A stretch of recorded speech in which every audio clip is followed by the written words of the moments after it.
Anyway, tanong na rin natin, kay Dominic, friends lang ba talaga kay ni Catherine o nililigawan mo si Catherine? Kaya naman naitanong ko kay Gretchen.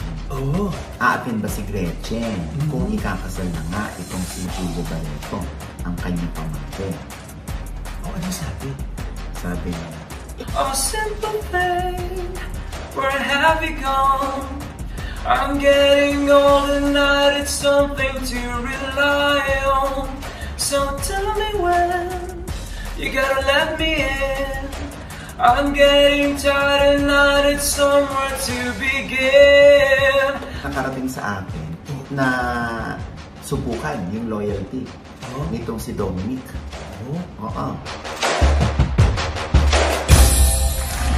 Hello mga ka-update! Ito po ang inyong mga lingkod. Ito po si Mama Loy! Ito po si Ate Brenna! At ito naman po si Papa O. Yes, ano pa nga ba ang lagi inyong inihilit sa amin? Ay! Ichika mo na! Dali! Oo, nakakaloka, no? Grabe. Kung politics lang talaga, yung ating inire-report ngayon, ay Diyos ko, ang dami naming maibabalitan dito at ang dami rin natin maiko-comment, ano? Oo, kaya lang showbiz tayo, baka ayaw nyo ng mga ganyan. Oo nga. Oo, lalo na nakakatuwa, ano? Talagang ang mga utak ng mga Pinoy, talagang ang bilis-bilis silang makaisip pagdating sa joke. Oo. Nag-resign lang talaga si VP Sara Duterte bilang DepEd Secretary. Kailan daw sila mag-guest ni BBM sa Especially For You. Nakagawa agad sila ng ng meme. Oo. Ayan, Kuya, alam ko ba pag-usapan yung mga politika? Ay, yun lang naman. Pasensya na. Kasi Especially For You, yung sikat na segment ng It's Showtime. Kaya parang gusto silang i-guess. Kasi nga, ang iniisip ng mga tao, mukhang nagkakalabuan na. At mukhang hindi na mapapatcha. Kung ano mang misunderstanding, meron si BBM at si Sara. Kaya inaano sila sa Especially For You. So, kuya, sino na naman yung mga searchy? Ayun na. O, iintayin natin yan. I'm sure may mga searches sila na pwedeng i-searches si Harry Roque. Ano ka ba? Kung kasama yung executive assistant. O kaya isa pang search yung lumaki po ako sa farm. Dati po akong kalabaw. Sino ba? O kaya si Rendon Labador. Oo. Pag nagalit siya, bibili niya ng buong koron palawa. Ay, taray! Tapos ng persona ng grata. Ay! Yung mga ganyan, Diyos ko, alam mo yung mga Pinoy, kaiisip ng mga meme, no? Ayan, dyan sila panalo. Yes! Pero panalo rin tayo, Loy. Ay! Bakit? Kasi nga, nakita natin, up close and personal, itong si Gretchen Barreto. Ang ganda-ganda. Na-starstruck ako na. Diba? Oo, at hinanap ko super. sa akin nung una ako makita ni Gretchen doon Talaga? sa kasal ng ating mga kaibigan si Aaron. Yes. At si Eileen Ang. Yes. At then, Diyos ko, sila kasing dalawa ay kasama natin sa New York. Yes! Oo! Si Aaron ay kapatid ng ating kaibigan si Gerald at anak ni Miss Rose Santos ng White House Cares dyan sa New York. New York, Kaya doon nga nakita natin. Kasi yung bride ay pamangkin ni Atong Ang. Tama. So, nandoon si Sir Atong, hindi ko na kamayan. Umalis agad Si Gretchen, yun ang nakita. Kaya nilapitan ko si Gretchen. At alam mo yung the bubbly Gretchen. Yes, super.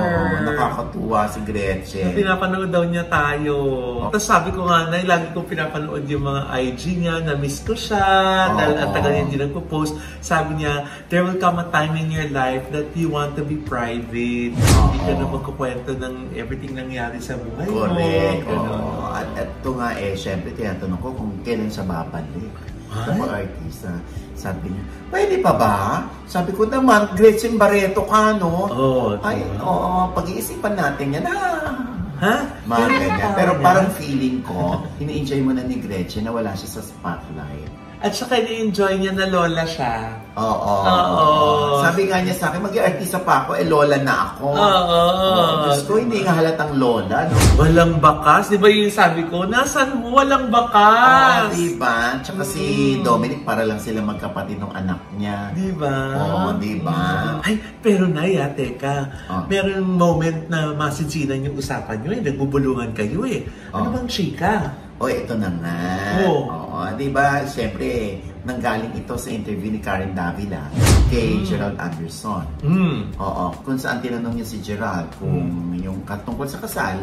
At sabi ni Gerald ay 35 na siya at nagpaplano na siyang magpakasal. And I'm sure ang tinutukoy ni Gerald ay si Julia Barreto. Kaya naman naitanong ko kay Gretchen. Aatin ba si Gretchen kung ikakasal na nga itong si Julia Barreto, ang kanyang pamangkin? Ano sabi? Sabi niya, invited ba ako? Sabi ko, malay mo naman ikaw ang tita, no? May invite ka naman, no? Diyos ko. Bakit ikaw ba invited? Ano sinagot mo? Hindi. Siyempre, wala pa naman, di ba? Proposal nga, wala pa eh. Oo, tama. Oo, matat-atat ako doon. Okay lang naman kung hindi rin naman tayo imbita. Ano ba naman? Okasyon nila yan, hayaan natin sa kanila yan. Kuya, naitanong mo ba sa kanya si Claudine at saka si Marjorie? Ayun. Sana pala sinama natin si Miranda. Para siya nagtanong, no? Nakakalimutan ko na. Kaya lang, di ba, parang baka naman ayaw ni Gretchen, yung mga lahat na lang tinatanong. Oo nga, nakakakita lang natin, tapos ang daming tanong, di ba? Oo, hayaan na muna natin si Gretchen. Pero sila ni Claudine, alam ko okay. That's good to hear. Kasi di ba, nagkaroon ng altercation sa mga altercation? Di ba sa burol ng kanyang dati? Doon. At involved na yung mga Barretos. Alam mo, ito lang naman yun, Lloyd. Magkakapatid tayo. At the end of the day, magkakapatid pa rin yan at magkapatid pa rin sila. Wala silang choice. Ay, malay mo. Hindi natin alam yung kasalang Gerald Anderson at saka Julia Barreto ang maging daan. Diba? Ayan. Yan ang abangan natin. Yes. Ito nga, Lloyd, no? Naalala ko. Kasi may nagtanong sa akin. Dahil madalas daw ang sightings kina Dominic Roque at Catherine Bernardo. May nagtanong lang naman sa akin, Mama Oj, nanliligaw ba si Dominic Roque kay Catherine Bernardo? Ano sinabi mo, Kuya? We will be right back for more, promise. Ate Lods na? Hindi. Siyempre, hindi ko naman alam ko ano yung sasagot ko. Kasi ang alam ko, si Dominic at si Catherine ay best of friends. Bakit, Kuya? Di naman nagsisimula yun, no? Sa bagay. Pero alam ko magkaibigan sila. Kasi ito nga, di ba? Si Dominic natanong noon, saan nila ni Bea dapat na naudlot kung iimbitahan ba niya si DJ o si Daniel Padilla. Ang sinabi niya, si Catherine daw ang inimbitan niya. Kasi nga, magkagalit si Dominic at si Daniel. Kuya, bakit ba sila nagkagalit? Dahil nga sinisipon ka. Hindi nga yun normal niya yan. Normal na ba? Hindi, dahil nga, ang alam ko lang at hindi naman to confirmed. At may nakapagparating lang naman. Parang ang nakarating sa akin, na subukan yung loyalty nitong si Dominic. Na ang loyalty ni Dominic ay kay Catherine. Hindi kay DJ. Yun. Kuya, mukhang malawak yung usaping loyalty, Kaya huwag na nating pahabain, ano? Yes. Tapusin na muna natin ang unang kaso. Okay. Okay. Diba? Ano ba yan? Bakit ba talaga lang pag medyo, delikado. Si Mrena yung nasa likod. Anyway, tanong na rin natin, kay Dominic, friends lang ba talaga kay ni Catherine or nililigawan mo si Catherine? Or hindi naman, at may misinterpret lang ng iba? Oo nga. Kasi baka naman, ganun talaga si Dominic makipagkaibigan Ay, oo. At saka nakikita ko yung mga posts niya, laging mga friends talaga, yung mga stories niya, yung mga kasama niya nagte-tennis, nagbabike sila, diba? Kumakain. Talaga ang dami niyang time spent with friends. Tsaka Mama Loy, ayaw ni Aldi ng ganyang balita. May third party agad. Uy, oo, ka naman sa third party agad. Grabe ka nang tumalon sa third party. Unang-una, nanliligaw pa lang yan. Alam mo, kahit 10 ang manliligaw mo, basta lahat yan manliligaw. Wala pang third party dyan. Oo naman. Ano ba naman si Mrena? Gusto naman. Kuya, kasi nauna sa ating manligaw Pero hindi naman third party yun. Oo. Pwede pa rin at open pa rin naman si Catherine na maligawan ng iba. Kahit si Jericho Rosales, pwede rin siyang ligawan. Oo nga. O kahit sino, basta may malinis na intensyon. Oo. Hanggat single si Catherine, malaya siyang mamili. Hindi naman yung first come, first serve. Oo nga, diba? Ay, nakakaloka. And with that, mga kaibigan, ito po ang inyong mga lingkod. Ito po si Mama Loy, mga nanonood po sa amin, hindi ba namin subscribers? Subscribe na! Nauna! At syempre, pang kanya-kanya naming channel. Yes, sana manood at subscribe po kayo sa channel ko. That's Mama Loy, M-A-M-A-L-O-I. Pati na po sa aking mga social media accounts sa Instagram at saka po sa Facebook para updated po kayo sa mga daily ganaps. Yeah. At syempre, naisat po salamat sa MD Skin Beauty and Wellness Center for our skin care, di ba? At syempre, nakakatuwa. Naku, marami tayong ka-updates na nagpupunta na ng MD. Gaya nitong si Miss Lali Francisco Canua and her family. Pagdating nila from the airport, dumiretso na agad ng MD. Buong pamilya. Nagpa-treat, di ba? Hello po. Nagpa-treat, hindi. Ano? Sinasabi nila kung ano yung mga pinagawa nila doon. Oo nga. Yun ang gawin nyo sa amin. Yes, thank you so much. Namit ko rin si Weng ng New Jersey at si Letlet ng Dumaguete. Ayan, Diyos ko. Kaya raw sila nandiyan. Dahil nga dun sa atin. Yes. At hindi naman tayo napapahiyanay sa kanila. Sabi nila talagang alaga. At pinapamalita pa nila sa kanilang mga relatives and friends na pumunta ng NB. Yes. Kaya yan po for all your face, skin, body needs, yan, wellness. Ayan, syempre rin, mag-gusto tayo ng zinc, diba? Ayan, dyan lang po sa NB Skin Beauty and Wellness Center. Dyan po sa Grandia Place. Sa Mother Ignacia, tawid lang po yan ng ABS-CBN. Ayan. At syempre, si Mrena. Yes. Yes, hello mga ka-update. Pa-follow naman po ng aking FB page. Ate Mrena po. M-R-E-N-A. Yes. Thank you, Idea Vision. Doc Jessica D. At saka kuya, thank you kay Doc LJ Libatike of Smile Creation. Yes, ay Doc LJ. At syempre aking panayang kay Kim Atienza.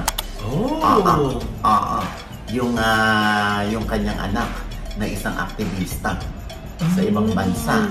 At syempre, yung pinag-usapan pa namin dyan, yung It's Showtime. Eto. Dati, di ba, nung binati mo si Camille Prats, kasi, di ba, parang director na si John Prats. Si John. Tapos, Alam mo, binash ka ng mga tao because... Kasi pag sinabi mo, pag tingin mo ron, trending ka na. Hindi mo alam kung bakit. Ayoko nang banggitin, baka mag-trending na naman ako. So, kumusta si Kuya Kim at ang relasyon ni Kuya Kim sa mga host ng It's Showtime? Nagkaroon kami ng misunderstanding ni Vice noon over Karil. Because I really meant nothing. Walang mali siya yung pagkasabi ko. But since nandiyan na yan, at apoy na, wala na. Nandiyan na yan. Bilang ama, Kuya Kim, so I'm sure nag-alala ka dun sa iyong anak. Abay, oo. Ito na ba siyang anak ko at ang buong pamilya ko sa buong mundo? Ito kasi anak ko si Eliana, OG. Aktivista. Actually, magkaiba kami ng stance eh. Hindi ko alam siya ang leader. Siya ang nagsasalita sa press. Alam mo naman, gera yan. Sinampol siya. Ayan, ang kabuuan niyan ay sa OGDS Inspire na nasa I1PFC na rin po. At syempre pa, ang OGDS Showbiz Update ay meron din pong fan page. Nandiyan din po kami sa Spotify at sa Apple Podcast. At syempre, ang OGDS TV naman, ang aking newscast chismis sa fan page din. At syempre, maraming salamat sa nagpakain sa atin ang Tiger Wings. Ay, thank you! Ang alyo-olyo. Ang alyo-olyo, ayan, ang karamutan ni Loy, talagang iniuwi niya yung isa. Uy! Alam mo, hindi akin yun. Kanina na naman. Sino ba may favorite sa alyo-olyo? Nakatabi na agad eh. Yun ang sinasabi kong Rena eh. Kanina yung nagtabi pa ng alyo-olyo. Nagkahanap ako, may naka-plastic na ngayon kasi masarap din ang alyo-olyo dyan sa Tiger Yes! Wings. Saka yung kanilang iba-ibang flavor ng Tiger Wings. Yes! Ako naman ang paborito ko dyan, yung creamy chili cheese. Yes! At ang kanilang parmesan at ako yung teriyaki. Ayan. Meron din po sila sa Dapitan, sa Pinoval. Yes! Malapit po yan sa UST. At meron din sila sa Panay Avenue. Try nyo. Yan ang dapat na nabaviral. Yung masasarap talaga. Naku kuya, may pinariringgan ka ba? Ulo! At syempre pa, ang ating pasasalamat sa Zion Philippines. Ayan. Yes! Thank you, Zion! Kung gusto niyo ng massage chair na bonggang-bongga, Zion Philippines. True. Oo, tapos meron din silang sauna. Oo. Alam mo, dapat daw pala lahat may sauna na. Kasi habang patanda na tayo, dapat daw naiinitan yung katawan natin, ganyan. Basta meron silang explanation dyan. Para daw humaba ang buhay. Ayan, kuha na kayo ng sauna sa Zion Philippines. Oo. Legit. Thank you, Zion. Ayan. At syempre pang RCC Staffing Solution USA. Yes! Sa mga teachers! Ayan, meron silang fan page yung mga gustong mag-abroad, magtrabaho sa US of A, at itira ang kanilang mga pamilya doon. Ayan. Ito na pagkakataon ng mga teachers dito sa Pilipinas. I-PM o i-message na lamang po ang RCC Staffing Solution USA. Ayan. Yes. At syempre, si Boss Romer. Hello! Sir Romer, love you! At ito po ulit yung lingkod, Papa Osin Diaz. Lagi nagsasabi at nagpapaalala sa inyo na sa tuwing gigising po tayo tuwing umaga, huwag na huwag po tayo makakalimot na magpasalamat sa Panginoon dahil tayo kanyang ginising. Ibig sabihin, may mission pa rin po tayo sa buhay. Sabay sabing, every gising is a blessing! At ano pa nga ba ang lagi niyong inihirit sa amin? Ay! Ichika mo na! Ate, may tanong po sana ako. Meron bang video okay dito? Ha? Nakita mo na nga ang sari-sari store ko eh. Nagalit ng video ako dito. Ano po ba? Sabi ko, kasi namilis ko na po siya. Ha? Kumanta? Kuya, sino ba to? Singer ba to? Hindi mo kilala. Si J. Hart yan. Ay, naku, kuya. Tigilan mo ko. Number 1 ka na ko lang sa TikTok, kuya. At saka, alam ko nasa Maldives yun. Paano napunta yun dito? Kakasya ka yan. Oo nga siya, Rena! Si J-Heart! Ay, naku, Mama Loya. Kung siya nga talaga yan, bigyan niya nga ako ng isang sample na paborito kong kanta, kuya. Oh, ano ba yung paborito mo? Oo nga. It must have been love. Ano daw ulit? It must have been love. Oo, mapahiya ka dyan, J. Hart, ha? Oo. Kailangan, J-Heart, ganun din yung tono, ha? Paano ulit, Rena? It must have been love. Yan. Okay, palakpakan natin. J. Hart.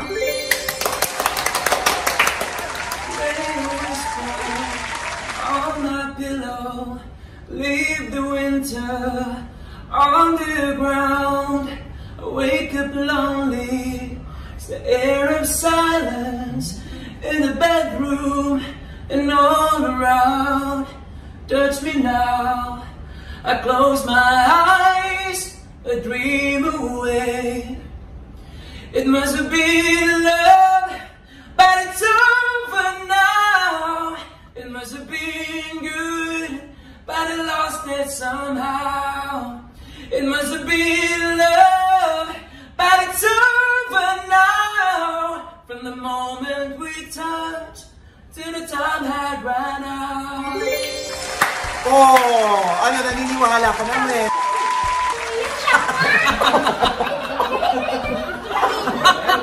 Alright, ako na yun. Ay! Nakaya ka na si Rena. Parang-paraan si Rena. Naniniwala ka na, no? Ay, napamura ka eh. Ay, nako, ayan. Siyempre, ayan ang kinagigiliwan sa TikTok. Habang nasa Maldives sila, ay andito naman sa Pilipinas ang mga Pilipino na tuwang-tuwa sa kanila. Yes! Dahil nga sa napakagandang tinig ni J Heart Music. Ayan, gusto. O, finally, diba? Ito ho yung aming pinaplug na meron siyang show sa July 12 sa Music Museum. O, ang title nga ay It Must Have Been Love. With J Heart Music and The Antidote Band. Wow! With Era. Yeah! Oo.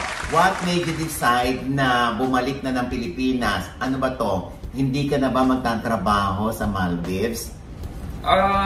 Pinag-iisipan natin kung anong magiging mangyayari dito sa Pilipinas na kung ano yung magiging career. No? So, in the future, we're thinking about it. So, let's see kung anong mangyayari dito sa Philippines kasi for now, masyadong naging malaki yung impact ng covers namin dito sa Pilipinas, not only in the Philippines but worldwide. So gusto namin pagbigyan naman ngayon yung mga audience natin dito sa Philippines na magkaroon kami ng mini concerts at saka sa makapag-perform sa every provinces and every cities. Wow. So, see you guys if ever. Oo, so imagine mo ang J Heart Music and The Antidote Band ay ilang taong nagtrabaho sa Maldives? 8 years. 8 years. 8 years. Oo, bilang OFW sila. Oo, at musika lamang ang kanilang pasaporte doon. Oo.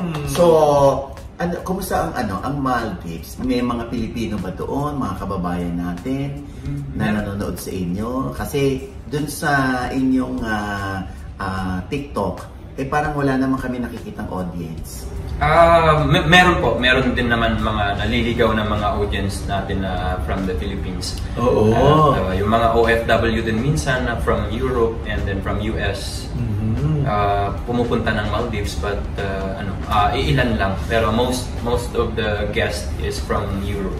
So, ito nga, literally, everyday kayo? Yes po, 6 days a week. 6 days a week kayo nagpe-perform? Wow! Oh my God, for 8 years? 2 hours and 30 minutes straight. So, straight? Opo. Oo, nakakaloka ng taon. Ano ba yan? Kaya naman pala namimiss niya na maghanap ng videoke. Kasi araw-araw siya pumakanta. Parang hindi normal yung araw niya ngayon pag di siya nakakanta. Oo nga, tsaka 2 and 30, so ilang songs yung kinakanta niyo to? Let's say more than 40 or 50 something. 40 songs?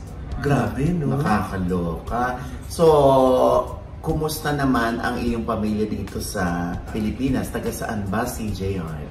And so far, okay naman sila dito sa Philippines na nandun po sila lahat sa Mindanao. So nakatira po kami sa Coronadal City. Ayan, shout out sa ating mga Coronadaleños, ayan, mga kababayan ko dyan. And of course, sa Sultan Kudarat din kung saan kami pinanganak.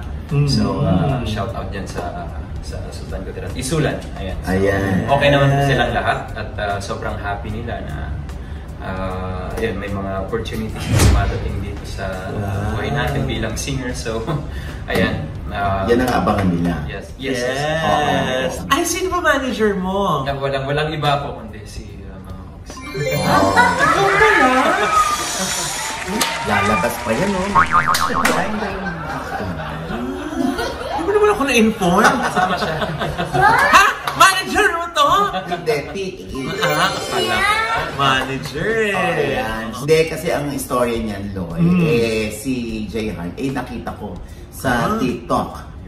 Pinakinggan ko. Hanggang sa mga gusto ko na musika na lasing.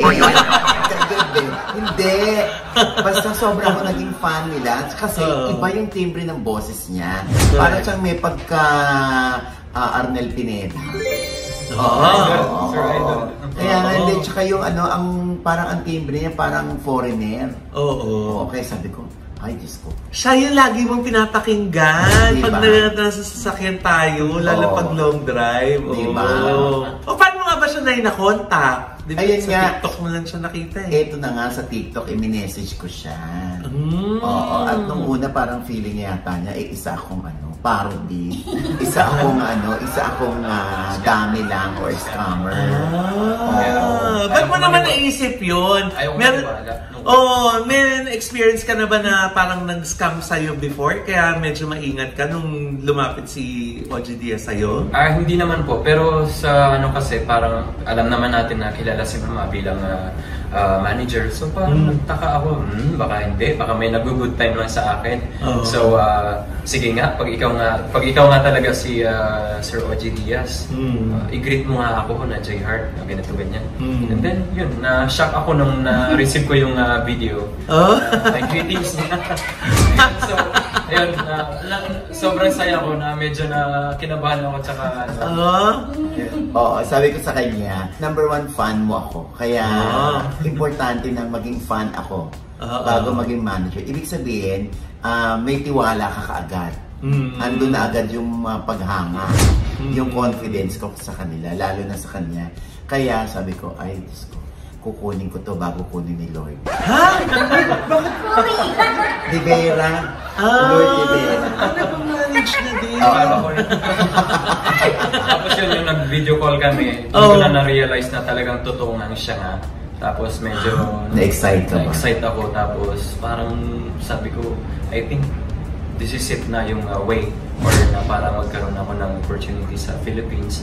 So I think it's time to go back na magkaroon ako. Pinangarap mo ba yun, J Heart, na mapasok ang music industry dito sa Pilipinas? Opo, since bata pa ako. Yun marami akong sinubukang mga auditions actually, pero hindi ako pinalad. So, kasi nga hindi pa masyado ganun ka-develop yung boses mo siguro, no?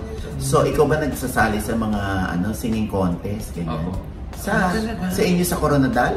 Opo, dun sa Coronadal, sa Sultan Kudarat, and then sa regional competition dati nung college ako, tsaka high school.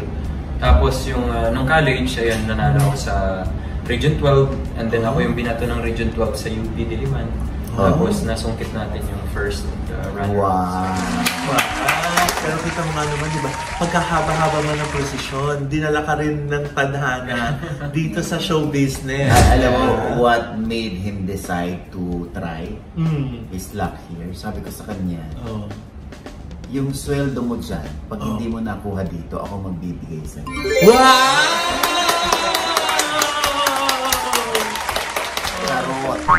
Sagot lang! Parang may lusot. Hindi, totoo yun Totoo talaga yun. Sabi ko sa kanya. Ganun ka-confident si Nanay OG. Oo. Kaya naman syempre, para hindi ko maabonohan, kailangan naming magsipag ni Ranjo. Yes! Oo, para sa kanyang mga bookings dito. So, ang dami niya ng bookings, no? Wow! Yung bakla na. Uy! Ay, ibang booking yun! Ibang booking naman yun. Mga promoters. Ito. Okay. Akala ko lang. Alam mo kayo masasamahan. Pag booking, bakla na. Ikaw pwede yung bakla yung promoter. Okay.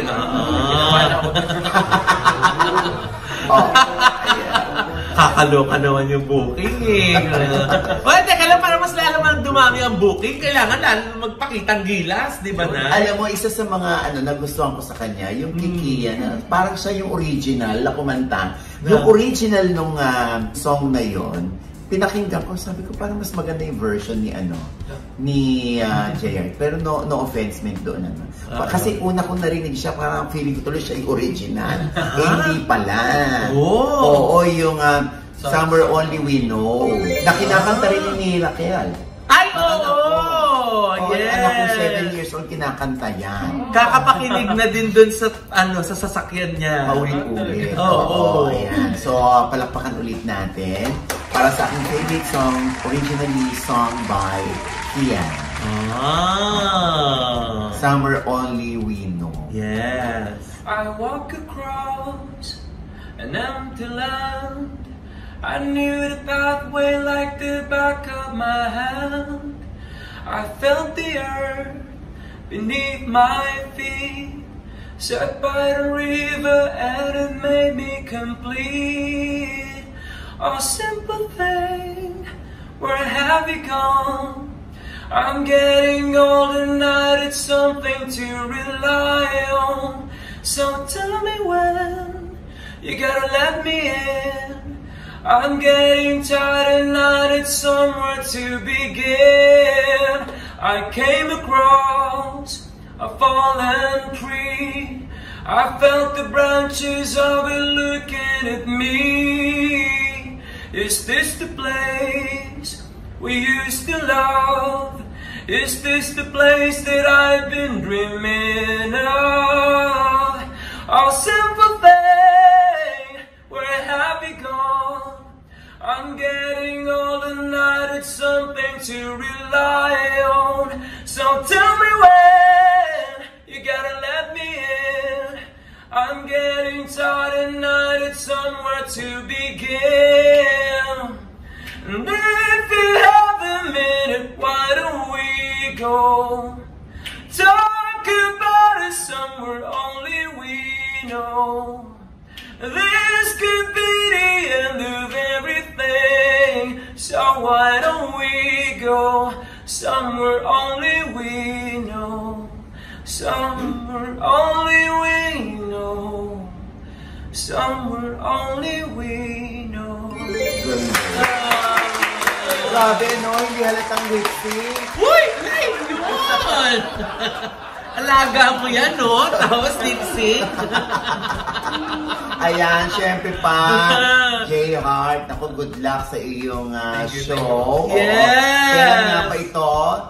Alright, this coming July 12, guys, 8 p.m. magsistart tayo sa ating concert dito lang sa Music Museum. So, to those who don't have a ticket yet, don't forget to visit Ticket to Me para sa mga upuan na gusto nyong kunin, guys. Meron tayong platinum, silver, at bronze. Ayan. So, huwag nyo kalimutan, guys. Ayan, check nyo na kaagad. And don't forget to follow as well my YouTube channel, J Heart Music. And of course, my page, the same, J Heart Music.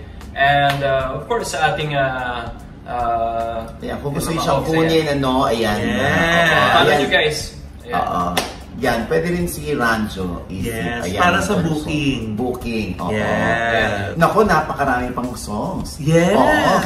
Talagang dun siya bibirit. Oo. Kakanta pa yan ng Taylor Swift. Wow! Talaga? Wow! Kung dito, doon na. Sa Music Museum, ha?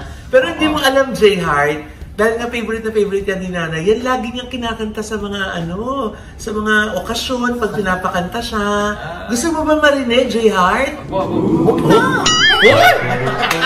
Vocalize. Kahit yung chorus lang, o hindi yung buo. Oh, simple thing, where have you gone? Tuloy mo! Ayaw mo na! Ako ang galing kumanta.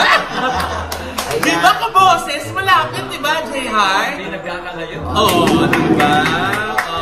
Ating bagong mamahalin. Yes! Ating bagong alaga, si J Heart. Yes! J Heart has arrived! Yes! At syempre, ayan, gusto natin magpasalamat sa Ultra Mega. Yes! Ang nag-sponsor sa concert ni J Heart Music and the Antidote Band. Yes! At meron na siya mga sabi mo, may booking siya. Magkasama kami sa isang private event sa Lipa, Batangas on July 14. Yes. Tapos meron din siyang concert sa kanila, sa Coronadal. Guys, see you guys sa Tinalak Festival this coming July 16. Ayan, magsa-start po tayo, I think 9 p.m. So, kita-kits tayo dyan sa Alunan Avenue. Huwag niyo kalimutan, syempre, mga kababayan ko, kita-kits. Wow! Fiesta pala sa kanila. Hindi tayo mag-fiesta dun. Hindi naman sa kabilang kanto lang. Yay! Thank you, J Heart! Yan na. Sign to J Heart. J Heart Music and the Antidote Band. Ayan, sa July 12 po sa Music Museum. Ano pa nga ba ang lagi niyong inihilit sa amin? Ay! Ichika mo na! Dali! Ikaw naman kumanta. Ay, hindi ko Oh, alam. simple thing! Oh, simple thing! Where have you gone? Where have you gone? I'm Oh, getting pinakakalayo. someday, I'm getting tennis, Kimberly.